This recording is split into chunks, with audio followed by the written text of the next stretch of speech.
દીવ કેન્દ્ર શાસિત પ્રદેશમાં પૌરાણિક કિલ્લો આવેલો છે અને આ કિલ્લો જોવા માટે હવે 100 રૂપિયા કિંમત ચૂકવવી પડશે। દીવની અંદર સૌથી ઐતિહાસિક અને સૌથી રમણીય આ કિલ્લો છે, જે કિલ્લો દરિયાકાંઠે આવેલો છે અને વર્ષો જૂનો આ કિલ્લાની અંદર હજુ પણ તોપ તેમજ જૂની કોતરકામ જોવા મળી રહી છે। मेरा नाम भूमि पटेल है और मैं गुजरात से महसाना से आई हुई हूँ। यहाँ पे दीव में घूमने के लिए, यहाँ पे कोई राजा का किला था, वहाँ पे मैं घूमने आई हूँ। और यहाँ पे आए, हमने यहाँ टिकट लिया है और 100 रुपये की टिकट हमने ली है।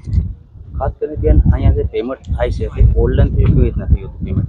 નહીં, અહીંયા જે પેમેન્ટ થયું એ કાર્ડથી થયું હતું, કેશ, અને કેશ ના પાડી હતી અને કોઈ ગૂગલ પે કે ઓનલાઈન જે પણ પેમેન્ટ કરીએ છીએ ને એના માટે પણ ના પાડી હતી, ખાલી કાર્ડથી જ પેમેન્ટ થયું હતું। હા બરાબર છે। જેની પાસે કાર્ડ હોય એ આવી શકે, હવે ઓનલાઈન કે જેની પાસે કેશ હોય એમને થોડી પ્રોબ્લેમ થઈ શકે છે। અત્યારે તો ઓનલાઈનનો જમાનો છે, ઓનલાઈન પેમેન્ટ થાય છે, આ યોગ્ય લાગે છે તમને?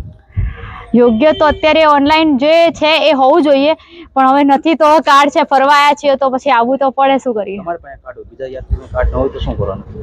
બીજા યાત્રી પાસે કાર્ડ ના હોય તો એ ના આવી શકે, કાં તો પછી એમને કોઈ બીજા પાસેથી મેનેજ કરવું પડે કે એવું કંઈ કરવું પડે। ઓકે, હું ચૌહાણ કૃપા, અમદાવાદ, ગુજરાતથી। અમે લોકો આખું ગ્રુપ અમારું અહીંયા આગળ ફરવા માટે આવેલા છીએ। તમે જોઈ શકો છો કે અમે લોકો અહીંયા આગળ ફોર્ટમાં એન્ટ્રી લીધી છે, બટ અહીંયા એન્ટ્રી માટેની અમને લોકોને એક તકલીફ પડી છે કે અહીંયા આગળ ખાલી ઓનલી એન્ટ્રી માટેના 3 જ ઓપ્શન તમને મળે છે, જેમાં તમને લોકોને કેશ એ લોકો એક્સેપ્ટ કરતા નથી। ઓનલાઈન યુપીઆઈ પેમેન્ટ, જેમ કે અત્યારે તમે જાણો છો કે ઓનલાઈનનો જમાનો છે, બટ અહીંયા આગળ ઓનલાઈન પણ પેમેન્ટ એક્સેપ્ટ થતું નથી। ઓનલી અહીંયા આગળ ખાલી એક જ છે તમારા પાસે ઓપ્શન કે તમે કાર્ડ થ્રુ પેમેન્ટ કરી શકો છો। અમે લોકો જેમ કે ભણેલા ગણેલા લોકો છીએ, જે સિટીમાંથી આવીએ છીએ, એ લોકોને કાર્ડનું નોલેજ હોઈ શકે છે। શાયદ અમારી પાસે પણ કોઈ એવો સમય આવી શકે છે કે અમારી પાસે પણ કાર્ડ ન હોય। જો અમારી પાસે કાર્ડ ન હોઈ શકે તો ગામડાના લોકોને જેમને અહીંયા ફરવા માટે આવવું હોય એમની પાસે તો કાર્ડ હોય એવું જરૂરી છે જ નહીં। એ લોકો પાસે તો કાર્ડનું નોલેજ બિલકુલ બી ના હોય, તો એ લોકોને આ ફોર્ટમાં ફરવા માટે આવવું હોય તો એ લોકો પાસે શું ઓપ્શન છે?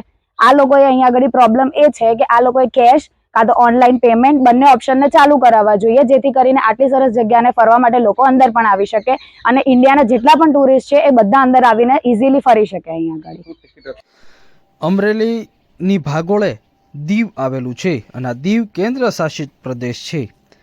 આ દીવમાં સૌથી ઐતિહાસિક અને રમણીય સ્થળ એટલે દીવનો કિલ્લો છે। આ કિલ્લો દરિયા કિનારે છે અને અહીં હજારોની સંખ્યામાં લોકો આવી રહ્યા છે। લોકો હાલ 100 રૂપિયા કિંમત ચૂકવી અને આ કિલ્લાની મુલાકાત લે છે।